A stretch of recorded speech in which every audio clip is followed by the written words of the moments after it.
She grew up in Indiana town, had a good-looking mama who never was around. We are now at 100,000 subscribers and counting. So shout out to all of you. I'm sorry. When do we stop reading the polls and start shaping them? Booker reminded me that we do not come from a defeated people. When you see me coming, you don't see a woman coming. You see a Black woman coming. If you ain't never been fired, I don't trust you. Andrew is a permanent troll on the podcast. Do it live. You mentioned that you have 2 kids, but you actually have 3. Hello. I know. Yeah, it was a stunt because the Democrats don't have any power. So what are we supposed to do other than stunt on these fools? Like, is anyone coming to save us? We is. Hopefully in 100 years, there'll be some even better white folks. Right? That's your Chris Rock? I have stopped really caring about other people's opinions of me. White people are better off for having met me. Native Land Pod is a production of iHeartRadio in partnership with Reason Choice Media. Welcome. Welcome home, y'all. This is Native Land Pod. We are at episode 73. I'm your host, Angela Rye, along with hosts Tiffany Cross and Andrew Gillum. And today we have a very, very special guest, our good friend Elie Mystal, who is the writer of not 1, but 2 amazing books. Today we're talking about bad law, 10 popular laws that are ruining America. And there are a lot of other things that are ruining America. So we'll get into all of that today, as well as several other items. So we're going to jump right in. I want to hear what y'all want to talk about. I know I just want to shout out everybody who subscribed to our YouTube channel. We are now at 100,000 subscribers and counting. So shout out to all of you. Thank you for supporting this NAACP Image Award winning show. And I want to ask you all what you want to talk about today. I got to be excited about talking about Elie's book. Elie, I read your book. It's amazing. And I think the 10 laws that you elected to write about are very applicable to what's happening in the news right now. So that's what's on my mind. Andrew, what you got? I got Elie on digital, and I am excited about today's conversation. But I'm also excited about something else that happened this week that I think infused a little fire into the Democratic and maybe the American people writ large. And that is our good brother, Senator Cory Booker. Amazing. So we'll talk about Cory Booker. I know we're also going to talk about the madness that is the House floor. Why would Speaker Johnson just decide to adjourn in the middle of a voting week? They need to get to work. But also, we don't know if they would even do that. But we're going to talk about that and so much more. We're going to get into all of this with our guest host today, Elie Mystal. Let's jump into it. So I actually want to start talking about proxy voting today with this video from Representative Melanie Stansbury, who also joined us on the State of the People Marathon just briefly. But I want you all to hear what she has to say about Mike Johnson canceling all votes this week as a result of this issue. Well, it is always an adventure around here. This afternoon, they tried to run the rule that allows us to vote on various pieces of legislation that included their entire agenda for the week. And part of what they included in that rule was some language to try to shut down a bipartisan petition that was signed by the majority of House members on both sides of the aisle to make it possible for new parents with newborns to proxy vote, which means you can vote remotely so that you don't have to endanger your baby and new parents by coming in those early days. And like I said, it was bipartisan. It was supported by both some of the most conservative and progressive members on both sides of the aisle. And the speaker is so hell-bent on shutting down this bipartisan petition, and we're not sure why, that it got voted down. The rule got voted down on the floor, which was trying to shut that down. And rather than try to take it back up, make a compromise, give parents the ability to vote remotely as they're recovering from the birth of a child, he canceled votes for the rest of the week and just shut the entire thing down. This is so crazy. It doesn't even, like, the way this place is operating is like a madhouse right now. But I guess we'll regroup and hopefully we'll get back on track, and I'll see you guys soon. No, the second graders are loose and in charge. Yeah. I'm curious to know if y'all think the speaker is more offended by accommodating women who just gave birth, and by the way, this is for 10 weeks. 10 weeks where these folks get to vote remote after having a baby, being a mother or father, welcoming a baby into the world, that they would be able to have a proxy vote. I'm just curious because the other part that we don't talk a lot about around Project 2025 is the real misogynistic, very unilateral view that they take of the family and their desire to see the woman at home in the kitchen, barefoot, bearing babies, and daddy going out to work is their view. And it's almost in equal portion to the dismantlement of DEI and the privatization of government and all that other stuff. But their views on the family are hardcore in that document, and it's reiterated time and time again. So I'm just curious to know if y'all you think he's more offended by women being able to vote proxy after giving birth, or does it upset them that men might possibly be included? And that's just taking a male-female view of a family, but there are many versions of what families look like. I mean, I take your point, Andrew, and I think it's really interesting that these strange bedfellows are advocating for this.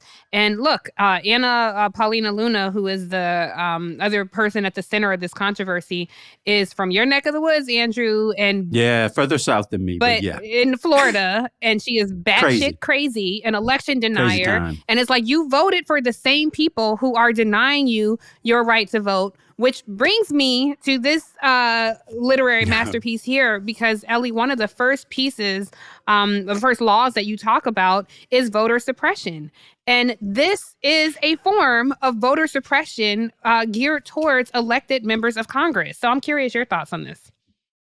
Yeah, so to answer Andrew's question, I absolutely think it is laser focused directed at women who have the audacity to unchain themselves from the stove and try to go out to do their job. And what they're basically trying to set up is a two-tiered system where they can say women congressmen can't do the job, women congresspeople can't do the job the same way that men can do the job, and so we shouldn't elect them to Congress.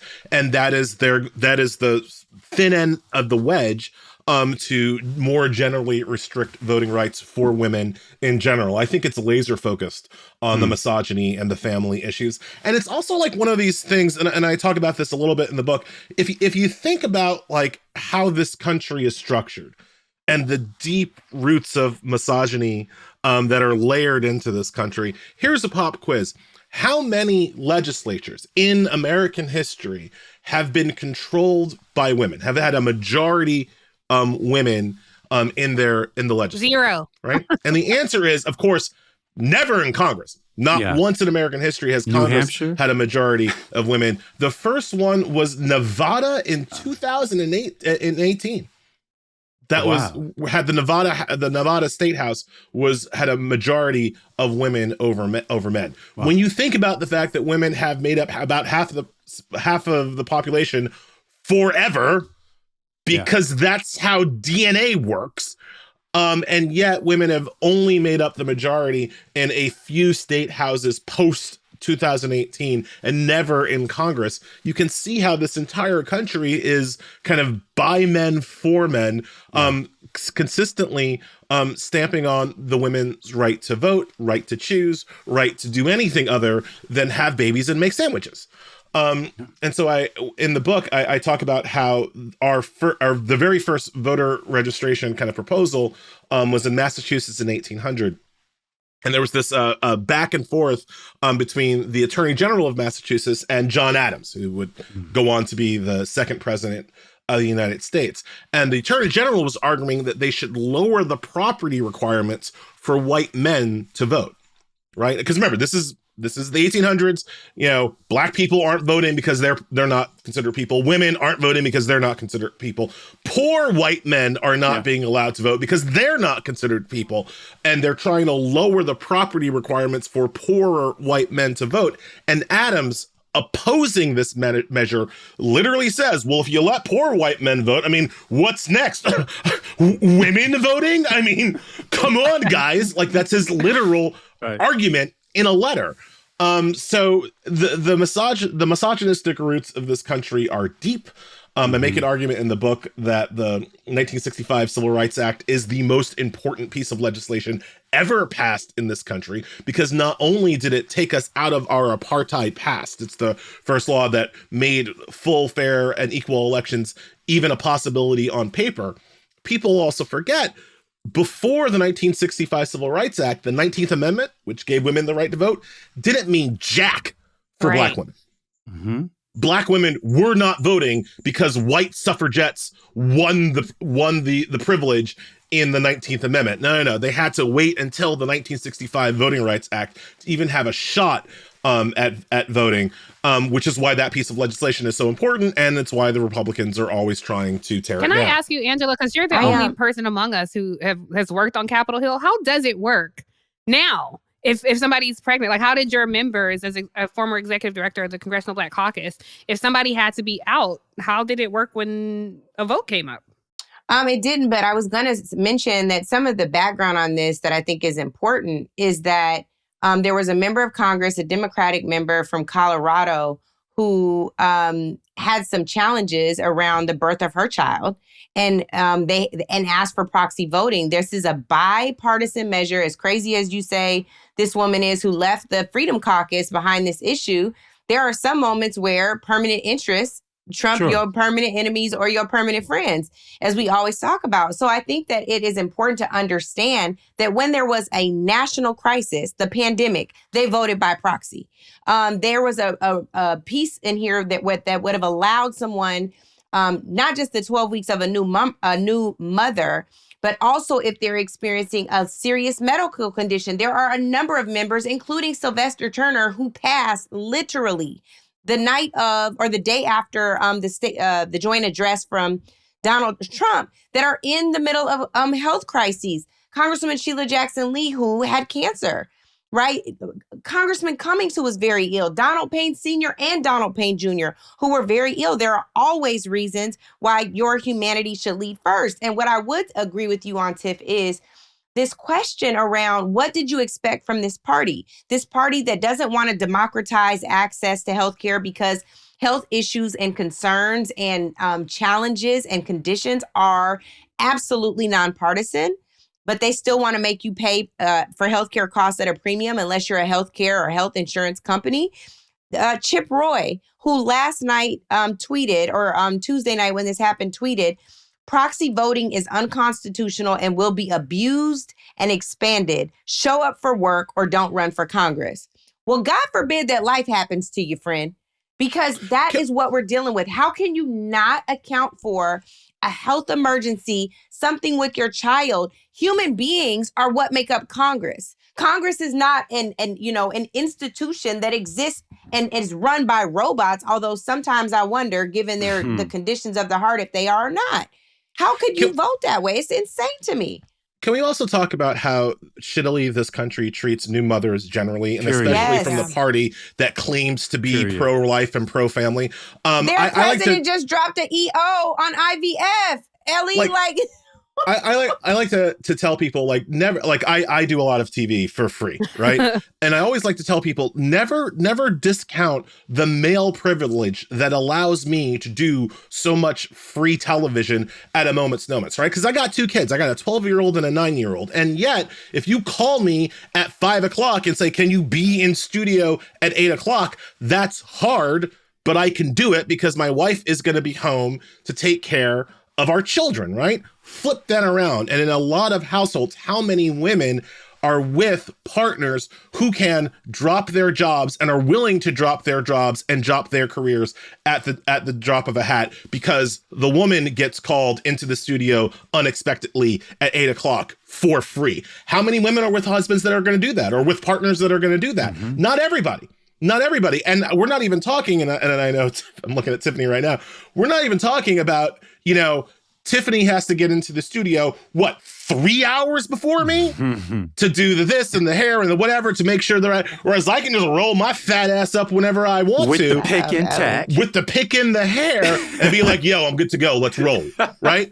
Like I've been in these green rooms, and I'm sure you guys have too, with women guests who are there with their kids because they could not get childcare to do the hit to advance their career or make their points. And this is just that small slice of weirded life that is kind of live television, right? This lack of care or help that we give to families, and especially families with young children, permeates our society, and the burden disproportionately falls on women to just add that to the list, to just add that to the pile.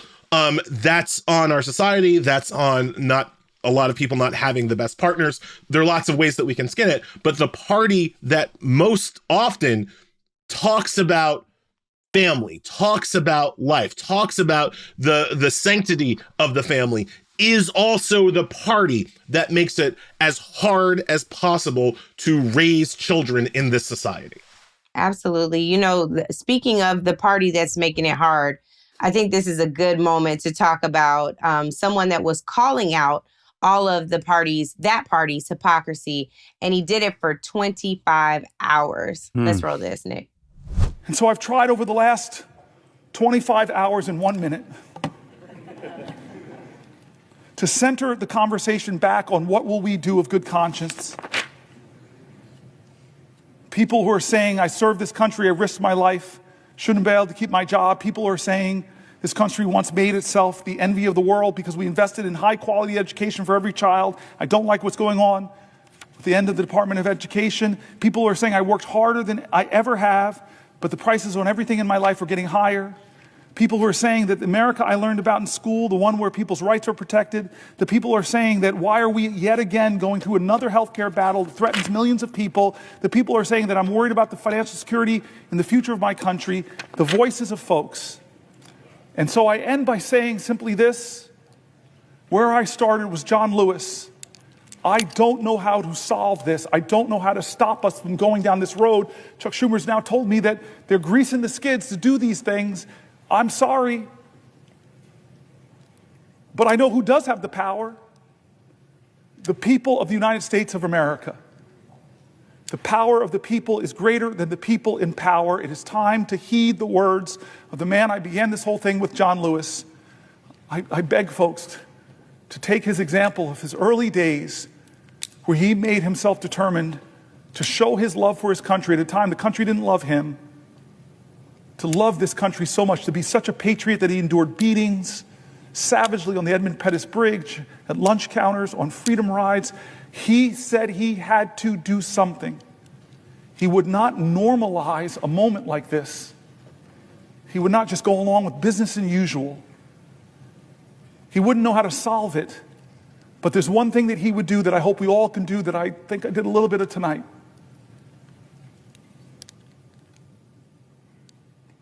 He said for us to go out and cause some good trouble, necessary trouble, to redeem the soul of our nation. I want you to redeem the dream. Let's be bold in America, not demean and degrade Americans, not divide us against each other. Let's be bolder in America with a vision that inspires, with hope that starts with the people of the United States of America. That's how this country started. We, the people. Let's get back to the ideals that others are threatening. Let's get back to our founding documents, that those imperfect geniuses had some very special words at the end of the Declaration of Independence. It was one of the greatest in all of humanity declarations of interdependence. When our founders said we must mutually pledge to each other our lives, our fortunes, and our sacred honor. We need that now from all Americans. This is a moral moment. It's not left or right, it's right or wrong.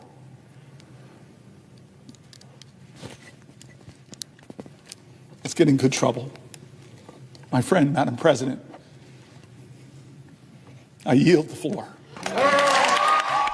Angela, Tiffany, Elie, what did that 25 plus hours do to you as we sit right now in this country, knowing what all kind of hell is breaking loose?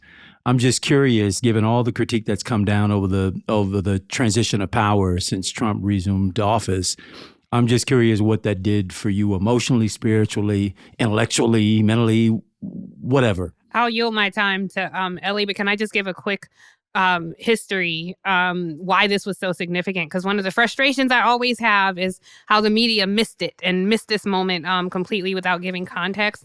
So he broke the record of Strom Thurmond, who was an infamous segregationist, who previously filibustered for more than 25 hours. And the thing that he was protesting was the Civil Rights Act, the 1957 Civil Rights Act.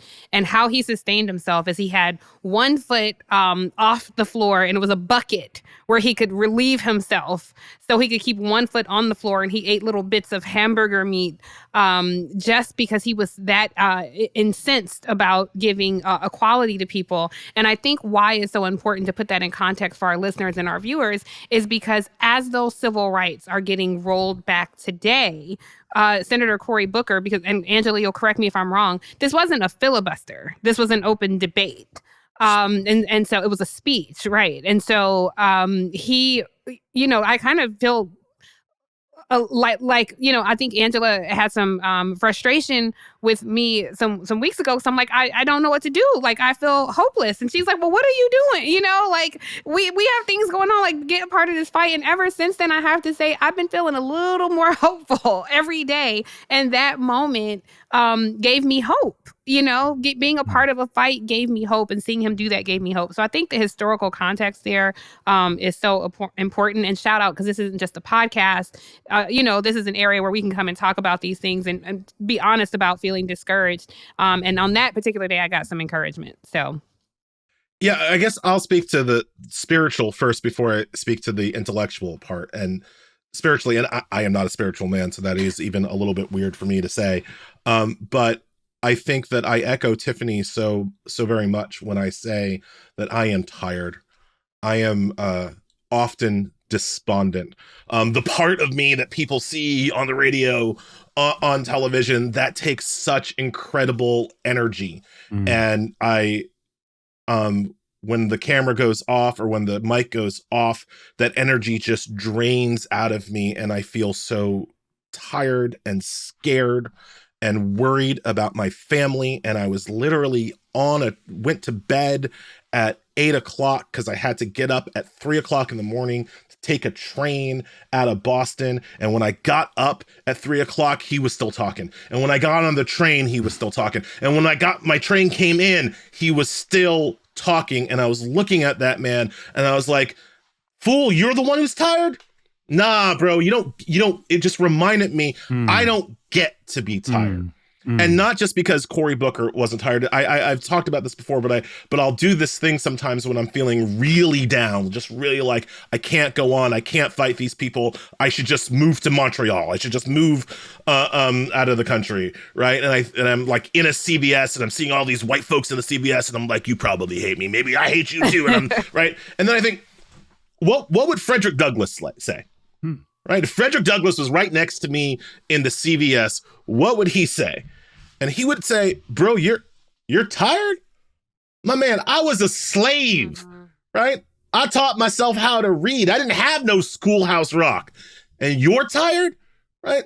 My brother, you have every book in the world available on a magical device in your pocket, right? I had to, right? I had to risk my life for like a few pages, right? For a few letters. And you have every book in the world in you can write any book you want to. And you're tired? Nah, brother, you don't get to be tired. And Booker reminded me that we do not come from a defeated people. That's it. Right? We do not come from a bowed or cowed people. We come from fighters. We come from struggle. Right. And it was a necessary, after so much of the crap the Democrats have done, placard gate, at the State of the Union, at the fake State of the Union, after so much crap that Democrats have done, that has been enervating to me, that has felt like knives in my back. Right. To see Booker out there standing out front and taking some heat for all the rest of us reminded me that we don't get to be tired. We don't get to be depressed. Our job is to push the rock. And it doesn't matter if the rock makes it to the top of the mountain, because then the next generation up will just push it a little bit more. We wouldn't be here if people behind us hadn't been pushing the rock when it looked hopeless. Yeah. Right. And so now all we got to do is keep pushing the rock and keep trying. And so that's spiritually what that meant for me. Very quickly, intellectually, also important. And these people who are just like, oh, it was just a stunt. First of all, yeah, it was a stunt because the Democrats don't have any power. So what are we supposed to do other than stunt on these fools? That's literally what we can do right now, number one. Number two, how do you think the conversation gets started? Right? When people have been asking me with my book, like, why did you write this book when you didn't know who was going to win the election? It's like, dude, I wrote this book before Joe Biden's first debate. I was pretty sure who was going to win the election when I wrote it. All right. Like, I'm not under any illusions. I wrote the book because I've been calling it my start of writing Project 2029. Right? When did Republicans start writing Project 2025?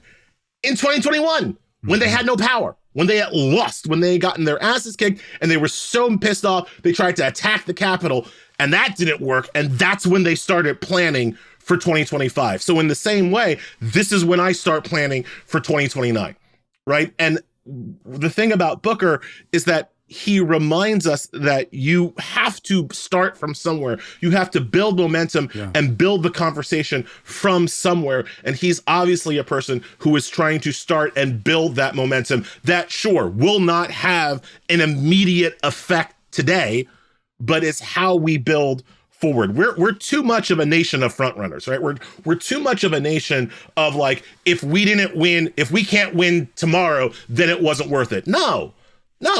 It's building towards winning is actually what the work is that we have to do right now. I really appreciate what you're saying, Elie. I've watched that portion of Cory's closing 5 times, and every time I get chills, and every time I'm ready to cry. And the first thing that comes to mind is like, why he ain't challenging Chuck Schumer? Like, what's good? I will tell you too, I was looking at your introduction. I have not read this book yet, Elie, and I'm sorry. I'm going to read it. I'm very excited about it, actually. But it's remarkable to me that what Cory kept referencing on the floor is that he was trying to beat the man that was trying to ensure that he would never be able to stand on the floor of the Senate floor. And this is about something so much bigger. There's another segregationist that is ever present now, signing executive orders every single day. And one of the things that you say in here is, if it were up to me, I'd treat every law passed before 1965 as presumptively unconstitutional. And I think that is such a great point. And it would be a great starting point if only we had some white allies in the House and the Senate that could understand that. If only we had judges on the courts at the federal level who could understand that can understand that we've been operating at a deficit. And even though we just celebrated or commemorated, really, Bloody Sunday, the 60th anniversary of Bloody Sunday this year, later this year, the Voting Rights Act of 1965, we still are not free. And they're dialing back these laws every single day. In fact, in Wisconsin, while folks are celebrating the victory of the Supreme Court justice, they also constitutionally, it's now a state constitution mandate for voter ID, which means it can't be challenged anymore. Mm-hmm. What is the path forward to us deciding that all of these laws are unconstitutional, where they are steady using them as building blocks for how to oppress us further in 2025?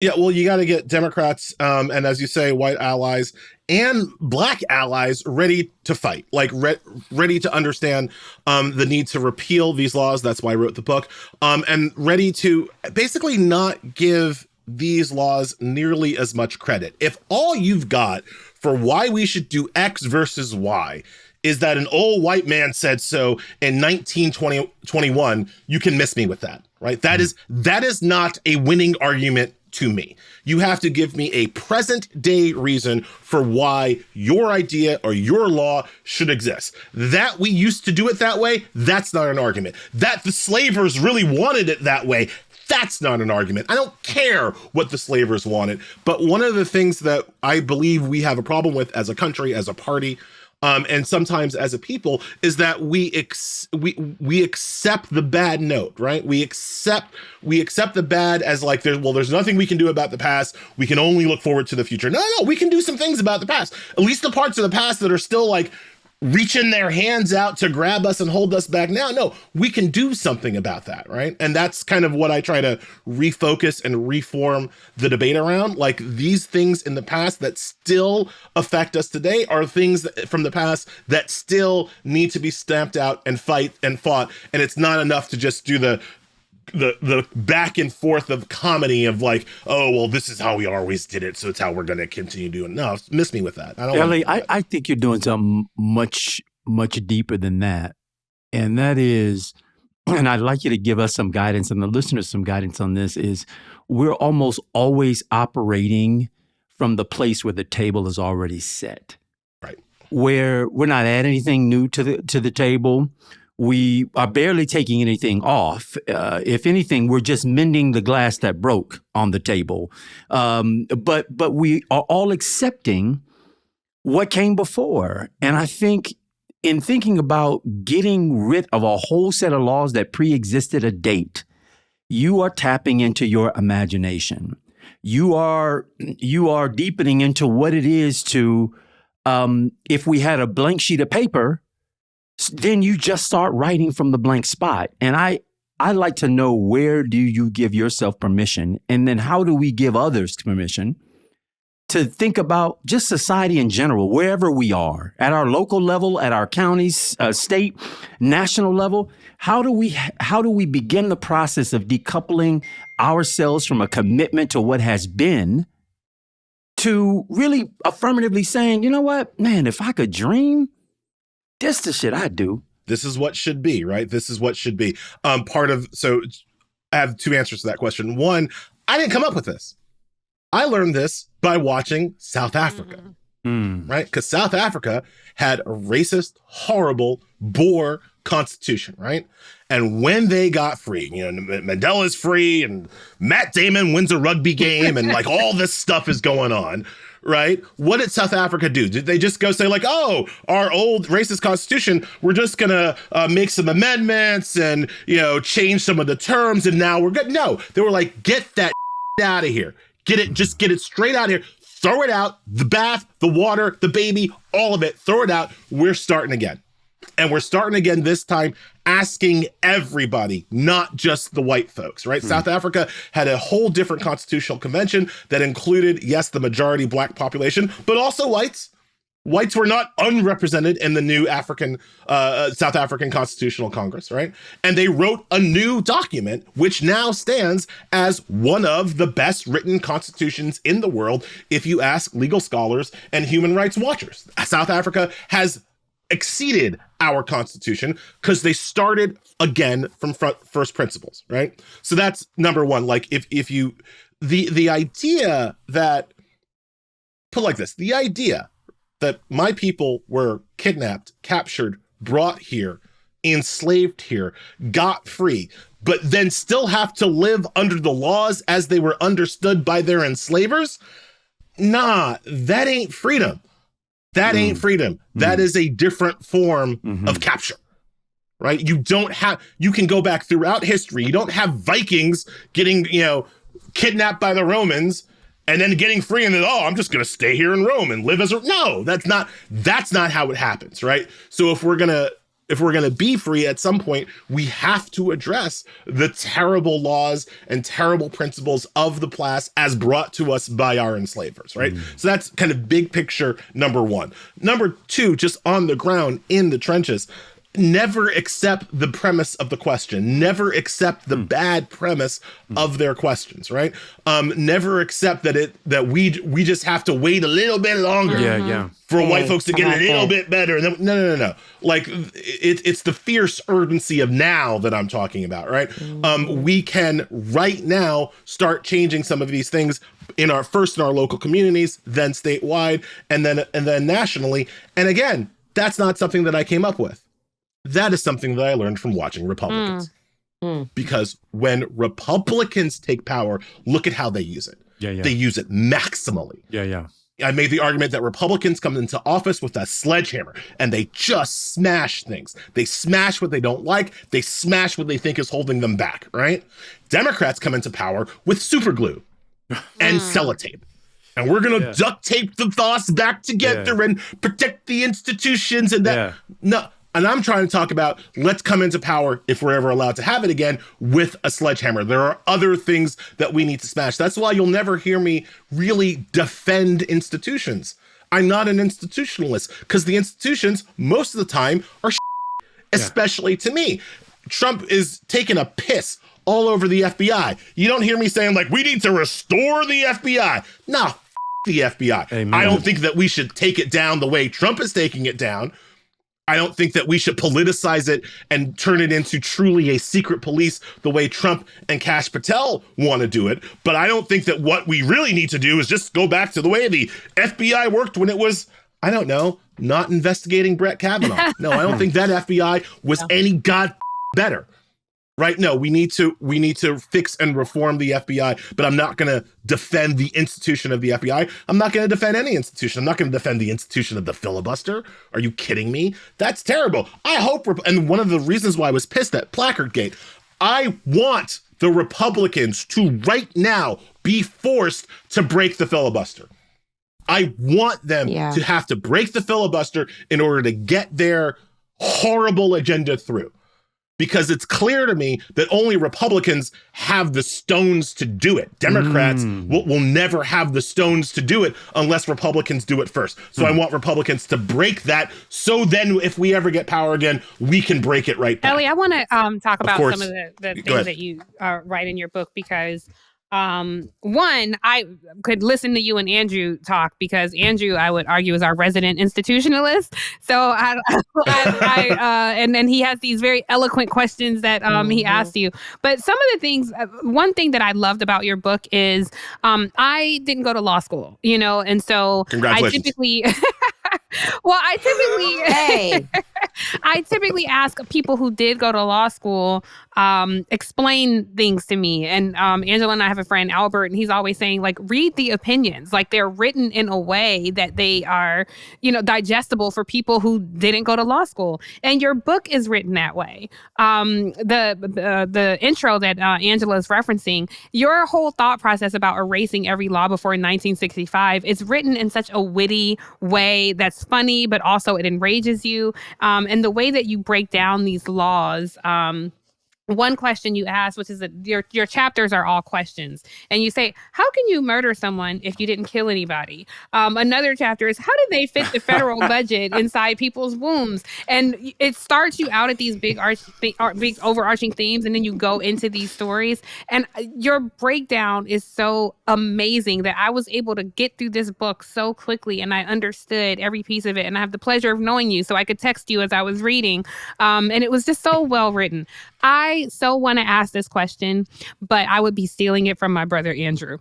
Andrew has such a great question that I want to hear your thoughts on. And he has a very eloquent way of asking these questions. But Andrew, I'm curious your thoughts. And I know we're going to do this later as a whole special. But when we were talking this morning, you said you wanted to get Ellie's thoughts on So set up. And Ellie, we're gonna have to invite you back. No. Me too. I'm like, what? It is, as you've probably observed, particularly amongst Black academicians, Black lawyers, even civil rights leaders of the past, have been beginning the opening of this relitigation of Brown v. Board, and whether or not that should have been our fight, and whether or not the Supreme Court decided rightly. Or should Plessy v. Ferguson still be, which is, for those, I think all of us know this as shorthand, but, Plessy v. Ferguson, the decision that basically says separate but equal. But it really meant unequal. Right. But it inherently unequal, right? And then, of course, the fight became around how it is that we have integration and equality by virtue of basically the mixing of the races in our public education system. And I don't know if you've entered that fray of conversation, and whether some of this feels a little sacrilegious even to me. I got to tell you because I'm so faithful to the work that was done there, but it did beg the question as we ask. I talked to some of the old heads that I know who live around, who are in my family, and there are some real striking divergent opinions about whether or not we should have kept to us, or if integration was the right fight to be had. Yeah, I have weighed into this a little bit because I also know Michael Harriot, and so you can't know Michael Harriot without having to form an opinion about this. So the first thing I want to say about integration and Brown v. Board of Ed specifically as a legal case was that you have to remember that the Black people pushing not just Brown v. Board of Ed, but all of the other associated integration cases were not asking for integration. We were asking for our money back, right? Brown v. Board of Ed is the top line case, but there was another case in South Carolina that was consolidated into the same case about integration. And what they were asking for was not co-equal Black and white schools. They were asking for a bus so that Black students could get bused to their Black school as opposed to having to walk 8 miles literally in the rain and swamps of North Carolina when the white kids had 10 buses. Give us one.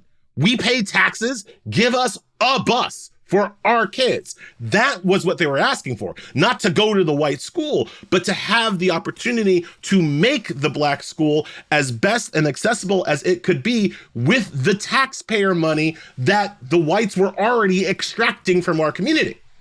And the answer from the Supreme Court was not give Blacks the money that they have put into the system. It was throw them into the white schools and then they can't bitch anymore, right? Which is an answer, right? But the actual ask was give us our money back.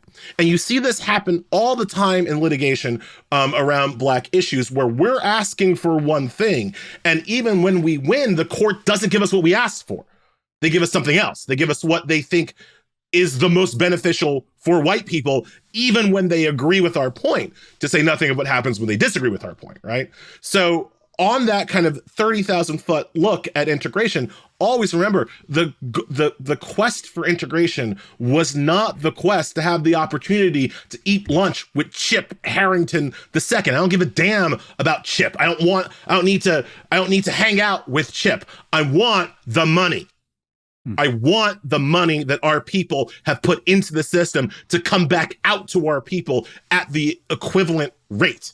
And that is what white people have always denied us, right? That's number one. Number two, on the kind of social questions of integration, I grew up I am an integrated man, right? I went to predominantly white schools. I was the only Black kid in most of my schools and most of my classrooms. And that was difficult, right? That has scarring, psychological scarring, other scarring. I know Pearl Jam's lyrics better than I know Nas's, right? Like it's just what?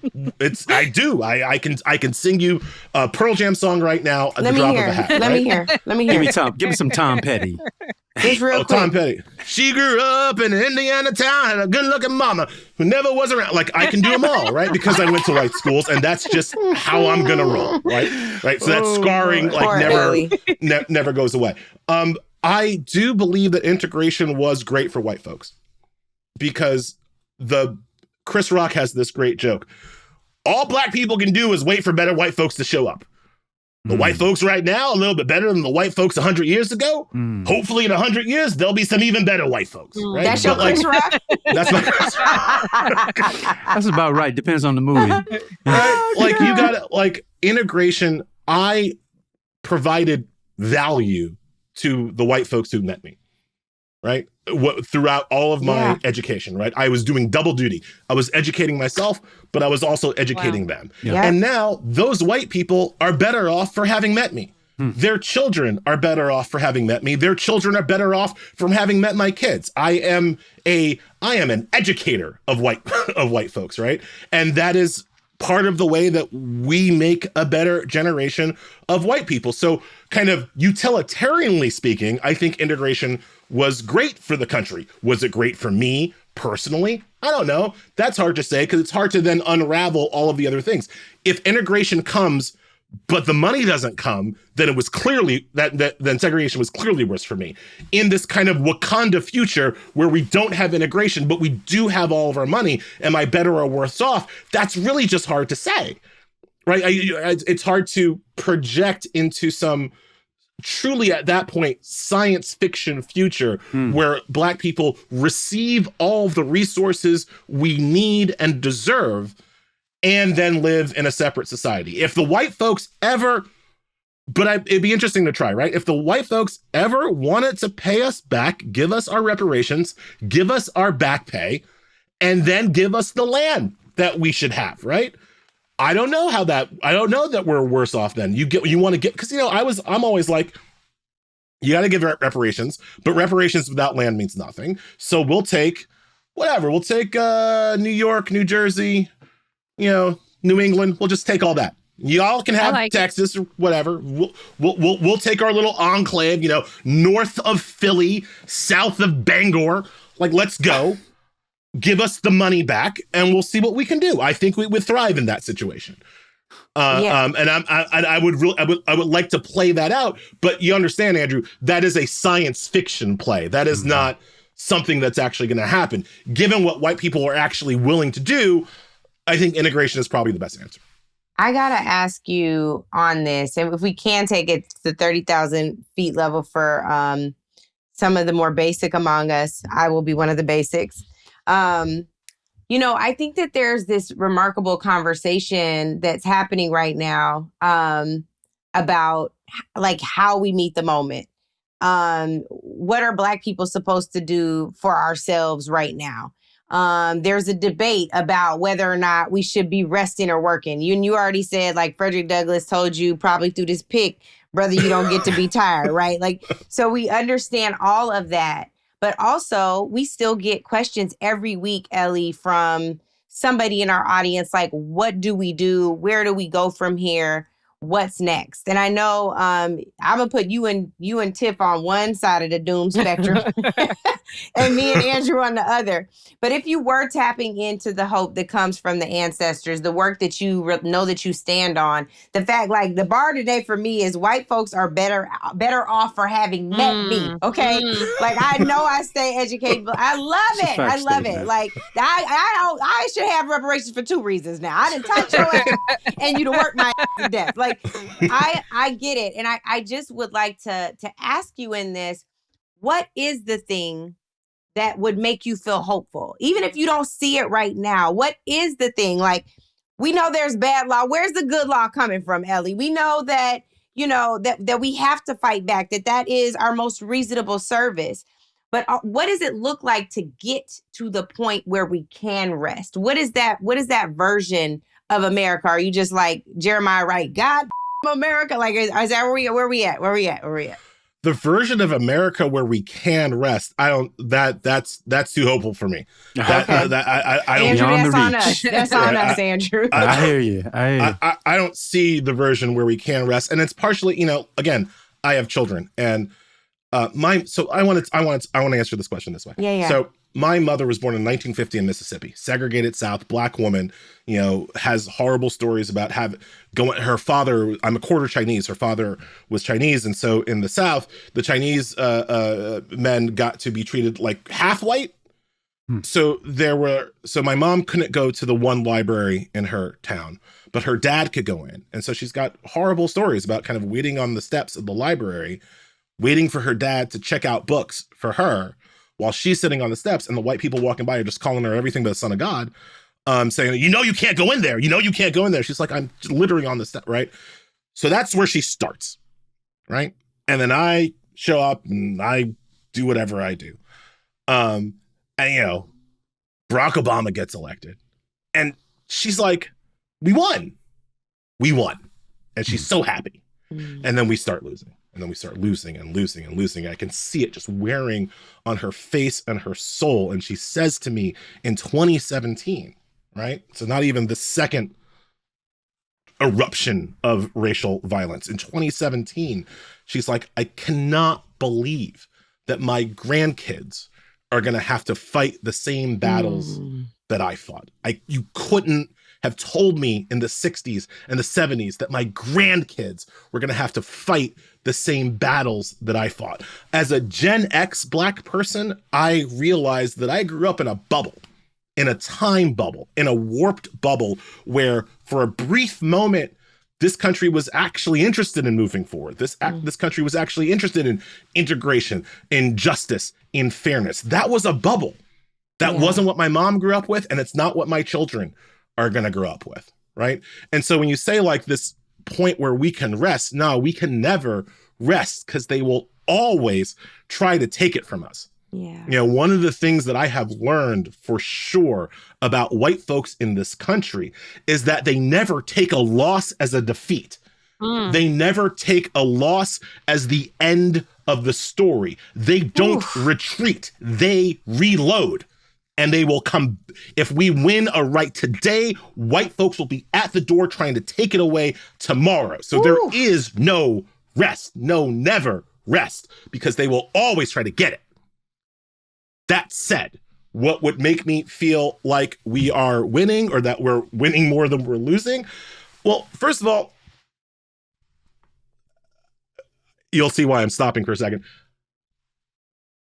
A lot of these boomers are going to die soon, right? Like some of this dead hand control that we have right now, like they are dying off at this point. My generation, Gen X, has failed.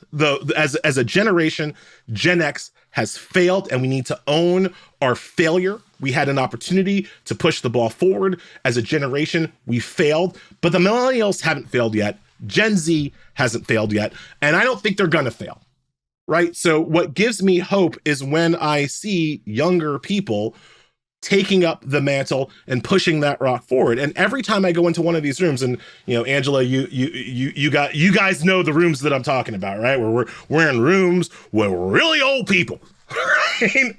We're in rooms where like I'm one of the youngest people in there, and I should not be the youngest people in any goddamn leadership room. And right? we at the kids table. I'm like, you know, anyway, carry on. You're right. And one of the things that I say in these rooms is that we, the old heads, need to get out the way and let the kids lead. They will make mistakes. They will not get it entirely right.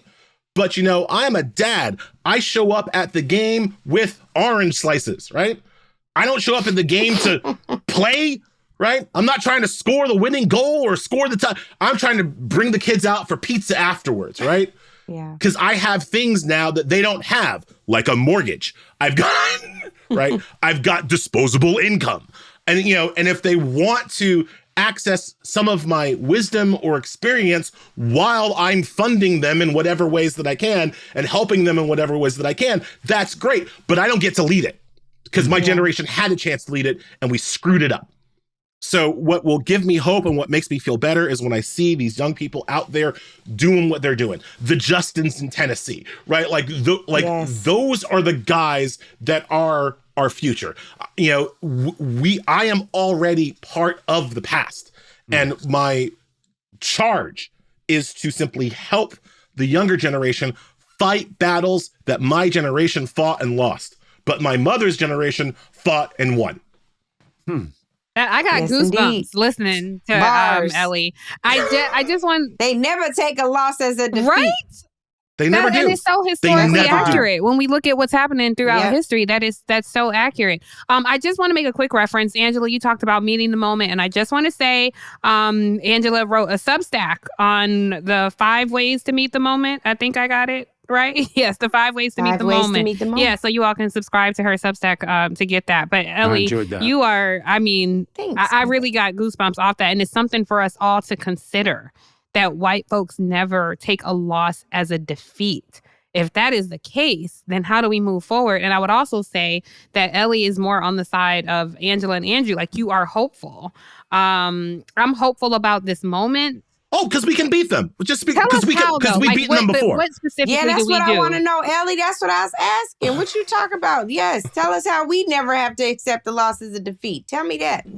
Again, we don't come from a defeated people. We organize. We organize, we activate. Look, I am very focused on the 2026 primary.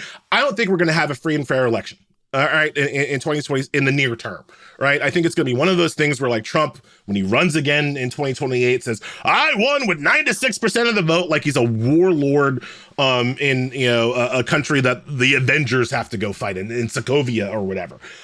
But we're going to have a free and fair Democratic primary in 2026 for that's going to be free. That's going to be fair. And that is what I'm laser focused on, because I think about the Tea Party, right? How did the Tea Party announce itself to the world as a force to be reckoned with in this country? By beating a Democrat? Protests in their own party. They took out Eric Cantor. They took out a young, up-and-coming Republican leader in Virginia, and they took him out. And they lost the seat. They put up a crazy Republican, and the Republican got swamped in Virginia, which is now pretty much a blue state. They lost the seat, but they told other Republicans, you're going to play ball with us, the Tea Party, and we're not doing this centrist moderate bullcrap like Eric Cantor. 2025 is our opportunity to do that for our side. 2025 is our opportunity to go out and tell some of these Democrats, you're not getting through the primary process if you don't play to our issues and fight the way that we know that we need to fight. And we might lose a seat. We might lose 2 seats, right? If we primary out moderate, centrist, mealy-mouthed Democrats and replace them with actual fighters. But that would be okay, because that would announce to the rest of the party coming into the 2028 cycle, y'all better not come weak. You go hard in the paint or you don't come in here at all. And that is what I am focused on right now. And it's something that I think everybody can do right now to start to change the course of this nation. And the other thing, we say it, people like us say it all the time. And I really don't think people understand how important it is to actually call your representatives, to actually show up at their town halls and bitch and moan and scream and bring signs and throw tomatoes and do all the things. Like, that actually works. Politicians generally are not the most courageous people in the world. Amen. All right? They are people with their finger in the wind trying to figure out which way it's blowing. They're people who see a parade marching down the street and run ahead to lead the parade because they want to be a leader, but they're not actually leading the movement. So when you flood these people with your voice, with your activism, with your energy, they listen. My dad was a local politician, and Lord knows, I saw him take some weird positions when his inbox got filled up. Right? I heard him say some things I didn't think I was ever going to hear him say when that answering machine couldn't accept no more calls. Andrew, right? You know about that. No, I said this to Angela. We were talking one weekend, and I said, you know, politicians are some of the most, sort of leaderless. They're not the most courageous bunch. And you got silent on the other end of the phone, Angela, because at this point we were talking about national politics, and I said, they're followers in so many ways. Yes, there's the finger up, and then there's, of course, the entrenchment of these polls. Oh, the polls are saying da da da, and I'm like, I'm sorry. When do we stop reading the polls and start shaping them? Isn't that what leadership is supposed to be about? Shouldn't you be here telling me another way of thinking, of doing, of being, and see if I could subscribe to that perspective? And in so doing, we start to lead and then shape how other people believe and feel about it. Elie, I really... So everybody on the show right now is willing to get fired from a job. You've been there. Been there. One of them right? Has been fired from a job. Has stood 10 toes down and been like, "Oh, you're gonna have to fire my ass because I'm not gonna do that thing you want me to do." Right? That's it. Yeah. There are so few politicians like that. Politicians don't want to get fired from no job, and I do think that is why they need outside pressure. Because the thing that they are scared about, I've met politicians, congresspeople, senator, I think, who has never been fired from a job. And let me just tell you, if you ain't never been fired, I don't trust you. I'm sorry. If you ain't never been fired, I do not trust you. Because that means at some point, some boss has been willing to say something and you've been willing to say yes. And I'm like, no. I've been fired for so many jobs, right? Because that's the only way I know how to be. Yeah. So sorry, I cut you off, Andrew. No, because this is where the question was going for you, which is a lot of us have seen a sort of collapse at the whole checks and balance system, certainly as it relates to the Congress and the executive. And given your familiarity with the courts and your life's work has required navigating through them, I'm just curious whether or not you feel like they're going to hold. Like, is anyone coming to save us? Is anyone? Is it gonna be? Is the court the last stop? We is obviously through the democratic process and for protests, but we have life cycles to that. It's the next election before we know the verdict. It's the next, so on and so forth. So in the meantime, between time, is it fair is it a failed hope for people to say this thing the courts may catch it? Yeah, no, the courts are not a stop sign. They're a turnstile. All right. The way that I've written about this in The Nation, and I'll put it very simply, there are things that Donald Trump has the physical power to do, right? He physically controls the military. He physically controls the paramilitary, the secret police, all of his forces. He physically controls the money. On issues where Donald Trump is in physical control, John Roberts will fold like a cheap chair. John Roberts does not want a confrontation with Donald Trump on the law because Roberts is pretty sure that Donald Trump will ignore a Supreme Court order and do what he wants anyway. And there's nothing that makes the Supreme Court look worse. There's nothing that makes it look more feckless than having a powerful executive ignore one of their orders. So John Roberts will try to avoid that one-on-one confrontation with Trump, courts versus the executive. And so when on issues where Trump has all of the power, Roberts is going to cave. Might wag his finger and be like, I don't like the process you used, right? He might bump it back, remand it, they'll call it, back to a lower court, basically to give Trump a second, third, fourth bite at the apple. That's exactly, by the way, what he did with the Muslim ban. If you remember, Trump lost the first two Muslim ban cases, but never forever. Because again, they don't retreat, they just reload. Roberts was like, try it again. And eventually Trump got it right and got his Muslim ban. That's how Roberts will deal with issues where Trump has all of the power. On issues where Trump doesn't have all of the power, where he can't do what he wants to do unless state and local officials follow his rules, Roberts and the Supreme Court might push back a little bit there, right? So I think about some of these lawsuits against sanctuary cities, against, New York State or whatever with congestion pricing, where Trump can't force Hochul to do what Trump wants her to do unless the Supreme Court agrees. If the Supreme Court sides with Hochul's going to stand, two fingers up and be like, "What? Come on, bro!" And if Trump wants to stop that, she's going to have to put troops on the GW.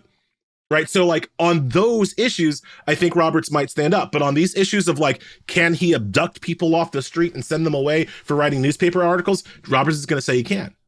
He might not say it that directly, but he's not going to stop him. Does Trump have to turn the planes around? You notice that Roberts went out there and said impeaching judges is bad. He didn't say ignoring lower court orders is bad. He said, do the appeals process, bro. Who knows? Maybe you'll win, sir. That's what he said. So no, the courts are not coming to save us on these issues where Trump is acting with physical military authority. Can we? The rest of the stuff, we might get something. So we do have a viewer question. Woohoo! And Andrew has some. Yes, my hair is real. That's sorry. Andrew has some secret clip he wants to play, but we're gonna do the me and Angela can't know about. I missed that. We missed it. Okay, we're not gonna play. Well, no, the breaking the setup of the clip is that the breaking news was going to show Mike Johnson in the Republican cloakroom, secret footage of how he reacted to his 11 Republicans bucking the system and voting with all the Democrats. Secret footage. I want to see that. I didn't see that. Yeah. That's tomorrow, and that is it for us today. And we will leave you with a... I can't do it. We'll do it live. Okay. We'll do it live. Okay.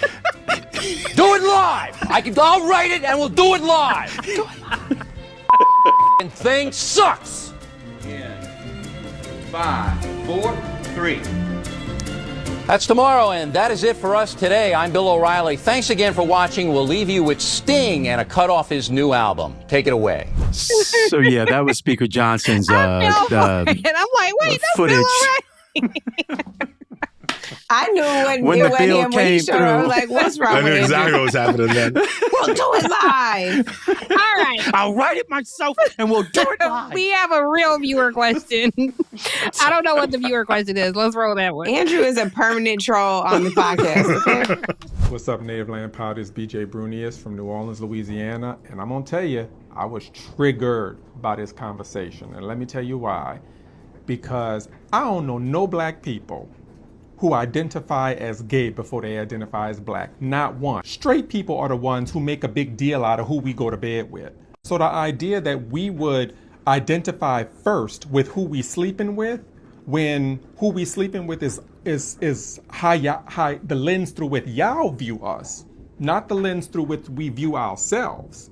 So we always black first. I got a problem with black people taking on the views of white folk. White folk view marginalized communities gaining aspects of equality as a zero-sum game, meaning that they gotta lose something in order for other people to gain. How did we get to a place where black people feel the exact same way about gay people? Like, for gay people to gain rights means that black people lost something? Andrew, make that make sense to me, because I don't get it as a black man. Yeah. Wow. I love that. Wait, can we ask, where is Brunius? I want Brunius on the show. I think this should be a deeper conversation. This is excellent. Let's make that, let's replay that and let's like that, our mini pod. Yeah. We know Elie actually has to go. We're a little over No, I know. time. I want to talk to Elie. I want to get Andrew and Ellie's Ellie. thoughts on that, because that was I can stay a little bit longer. If you guys don't mind, if we can do our CTAs for this show and then we'll just stay and let that be our mini pod. Okay, so it says Elie and his pick want to stay. I guess so. Elie said he's staying. But Ellie's staying for the Part mini. is a mini. Okay. Okay. So do you guys have CTAs or do we? Oh, see, Andrew's blowing his nose on camera. I told you, don't blow your nose on camera. I told him he does this. And he tried to tell me he doesn't do it. What you all said I do was the grizzly bear noise. Yes. That I said I don't. Okay. Well, we have a whole thought of how nose blowing. Angela and I talked about this. I don't like when people blow their nose in a dinner napkin. Blah. Gosh. That's so gross. I can't stand it. Where are you supposed to blow your nose? Leave the table and go to the bathroom. I gotta get all the way up and go all the way to the bathroom to blow. Yes. Y'all get out of here. Maybe that ought to be the mini. No. Don't blow your nose. That's why they make these little tissue boxes. Life is way too goddamn short for that. You guys, that is my CTA. Take your nasty asses up and go to the bathroom. That is why would you be blowing your snot at the table? I'm on your See, I got kids. I got tissue boxes. I got tissue. You know what? Tiffany, Angela, keep living. Okay. Keep living. Keep living. You can play my mom. Okay. Keep living. My CTA, I'll be quick. I got two quick ones. Yes. My CTA is please do not blow your nose at a dinner table. Like that is like leave and go. If I'm eating, I want to vomit if I hear somebody clearing their nostrils while I'm eating. I don't like it. And two, my second CTA is just for Elie. Who wrote this brilliant book, and I hope everybody buys Bad Law, 10 Popular Laws That Are Ruining America. While Angela and Andrew are giving their CTAs, I would like to request of you. You mentioned that you have 2 kids, but you actually have 3. And I think our viewers, I know the listeners won't be able to, but our viewers would like to see your youngest. Want to see? Please. I saw him in the beginning of the show. It's Cassandra. Thank you, Andrew.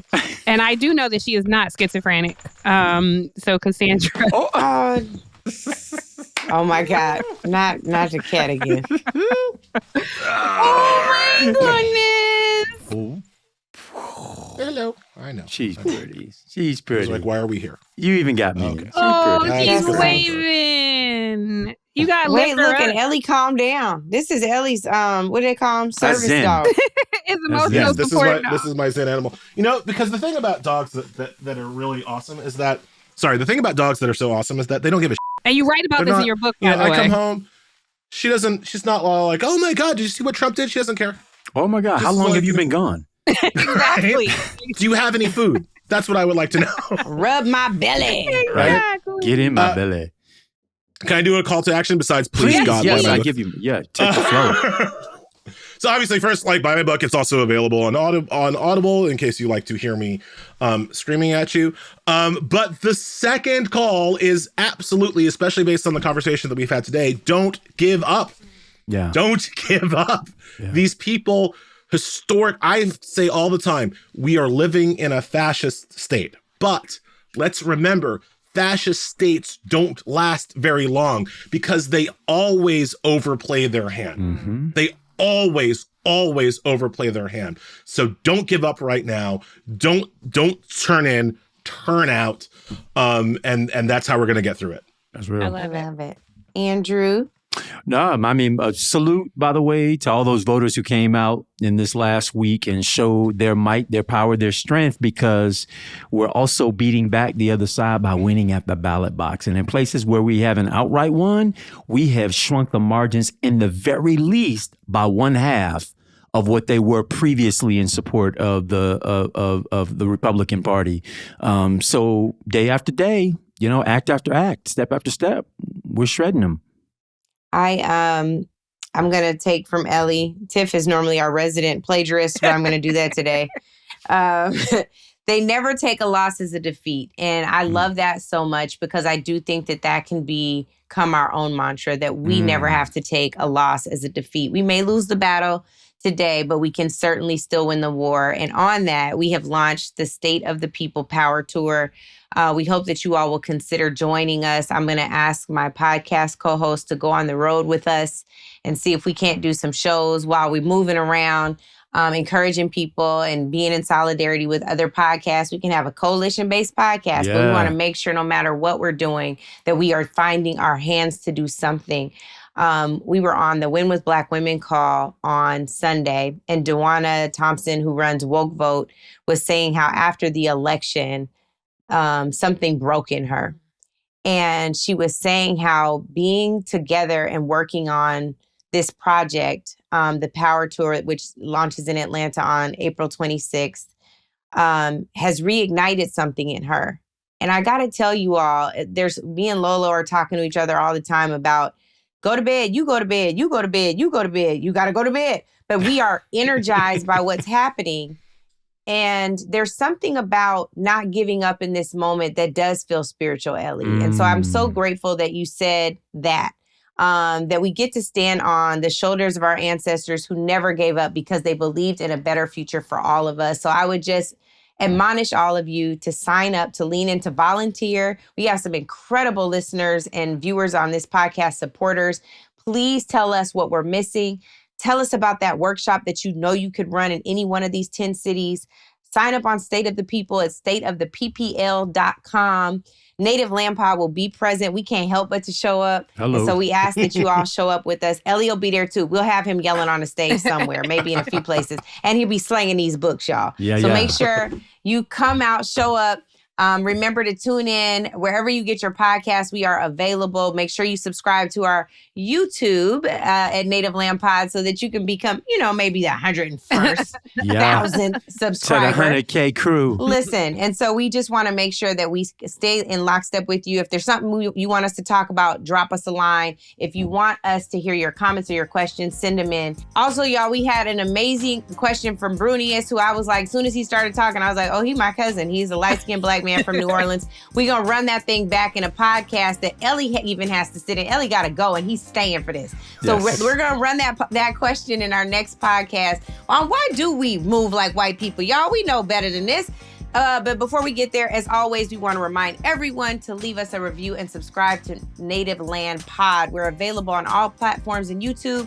New episodes drop Thursday and Friday with solo pods Monday and Tuesday. If you want more, check out Politics and Off the Cup, the other shows on Reason Choice Media Network. And don't forget to follow us on social media and subscribe to our text or email list on our website, nativelandpod.com. We are Angela Rye, Tiffany Cross, Andrew Gillum, thanking Elie Mystal for joining us today.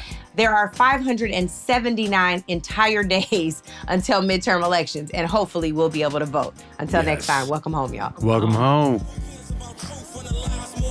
Thank you for joining the natives. Intentional with the info on all of the latest. Rye, Gillum, and Cross connected to the statements that you leave on our socials. Thank you sincerely for the patience. Reason for your choice is clear. We're so grateful. Took the oath to execute roles. Yeah, faithful. Preserve, defend, and protect the truth. Even if painful. Welcome home to all of the natives. We thank you.